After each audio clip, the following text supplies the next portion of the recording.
Hoje nós temos mais um convidado especial aqui no canal, que é o Vitor do Oil Free. Pois é, se você não conhece o Vitor, ele ficou bem conhecido lá no Instagram, porque ele fala de ciência dos cosméticos usando memes, né? Então fica bem mais fácil de entender. O pessoal curtiu bastante, eu também gostei bastante.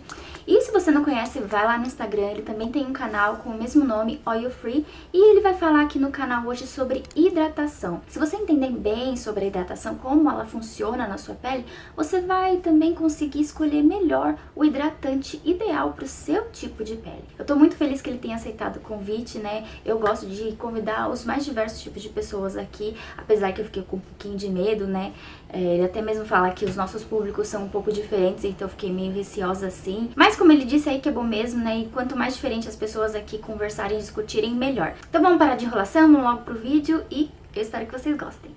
Oi pessoal, tudo bem? Hoje a pedido da Paty, ela pediu para que eu gravasse um pouquinho sobre hidratação da pele, né? A gente vem conversando um pouco sobre isso faz um tempo, ela tinha um projetinho, aí ela parou um pouco. Aí eu falei, não Paty, vamos gravar, porque eu acho importante você ter um público, eu tenho um público, que às vezes eles são convergentes, mas nem sempre. Gente, essa é a Catuaba ela adora aparecer em vídeo. Bom, vamos falar então sobre hidratação da pele. Para quem segue lá no meu canal, eu estou fazendo algumas coisas sobre hidratação, falando sobre mecanismos e tudo mais. Mas o que vocês têm que saber é que a pele, ela se estrutura como se fossem camadas. Então a gente tem, vamos colocar de uma forma bem grossa, vai?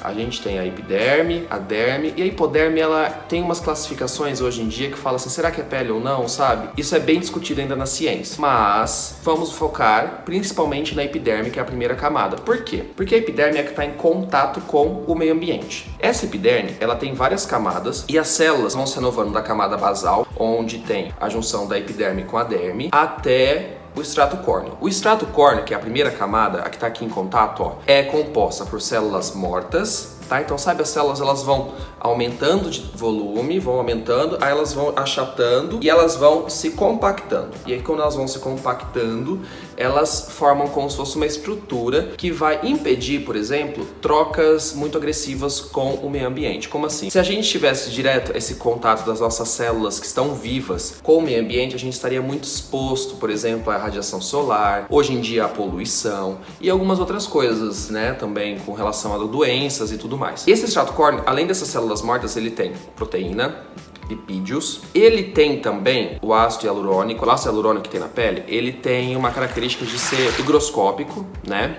E ele, por ser higroscópico, você consegue captar a água que está no ambiente e reter a água mesmo que está sendo perdida pela pele. Como assim? A gente, além de ter o ácido hialurônico, a gente também tem o glicerol na nossa pele, tá? Que são umectantes. A nossa pele, ela tá perdendo água. O nosso corpo tá perdendo água. Nesse momento, eu estou perdendo água aqui. E para evitar isso, a gente tem, por exemplo, uma camada de sebo que se forma. Essa camada de sebo que se forma, ela faz com que a gente perca menos água, porque água e óleo não se misturam, então a água fica retida. E isso é dessa forma que os óleos, seja minerais ou vegetais, funcionam como hidratantes na sua pele, são emolientes. E aí a gente tem os umectantes, que são, por exemplo, o ácido hialurônico, o glicerol, que a gente tem na pele já. E esse ácido hialurônico, esse glicerol, ele consegue reter a água, pegar a água do meio ambiente também, mas principalmente reter essa água que a gente está perdendo pela pele. Uma retém segurando a água, outra retém por uma barreira física, digamos assim. Quando você usa um produto, por exemplo, que tem ácido hialurônico, esse ácido hialurônico consegue captar essa água do meio ambiente e depositar na sua pele, por exemplo. Tem que lembrar que toda formulação cosmética, mesmo no ambiente seco, tem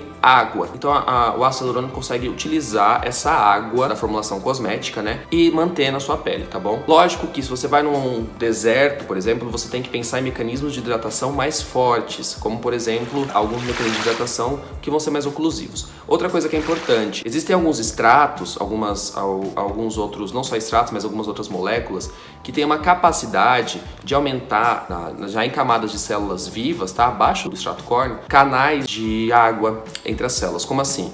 São chamadas aquaporinas. Na pele, principalmente a aquaporina 3. E essa aquaporina 3, ela forma um duto dentro e fora da célula, que faz com que água e glicerol possam ser levados para fora e para dentro. Por quê? Porque às vezes, se você está num mecanismo de desidratação, a célula pode doar um pouquinho. Mas se você tem muito, você pode jogar para dentro da célula e guardar um pouquinho ali. Quem sabe mais tarde você não precisa, entende? O nosso organismo ele é inteligente. Ele é bem inteligente. Mas os mecanismos de hidratação da pele são importantíssimos para a gente conseguir entender como formular um cosmético. Não quer dizer que a gente precisa utilizar só um tipo de cosmético. Qual que é o melhor tipo de hidratante para minha pele? Bom, se você tem uma pele oleosa, por exemplo, você tem que evitar um pouco utilizar muitos óleos, lógico. Mas você pode utilizar uma formulação que tenha óleos, mas que seja, por exemplo, um gel creme, porque um gel creme ele tem uma formulação mais leve, tem alguns óleos que vão ter essa capacidade emoliente, mas também podem possuir, por exemplo, ácido hialurônico, que é um umectante. Então isso é importante da gente entender para que a hidratação da pele seja construída de uma forma muito importante. A barreira da pele é importantíssima. E em muitas doenças, como psoríase, a barreira da pele está comprometida. A gente perde muita água, né? Essa pessoa que tem psoríase, ela perde muita água pela pele. Então é importante que a gente consiga manter essa barreira íntegra, hidratada, para que a gente tenha uma melhor aparência de viço da pele, tá bom? Gente, obrigado, Paty, muito obrigado pelo convite, tá bom?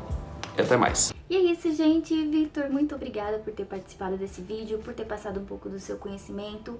E, gente, vai lá visitar o canal do Vitor, o Instagram, se vocês não conhecem ainda, vai lá dar uma olhada. Ele explica sobre diversos tipos de ingredientes, né, de uma forma que dá pra entender, sim, de uma forma bem fácil, tá bom? Eu espero que vocês tenham entendido bem como funciona a hidratação da pele e que vocês consigam aí, pelo menos, ter um rumo melhor de como escolher o hidratante ideal pro seu tipo de pele e atender o que ela pede, tá bom? Muito obrigada por ter assistido esse vídeo e a gente se vê no próximo. Tchau, tchau!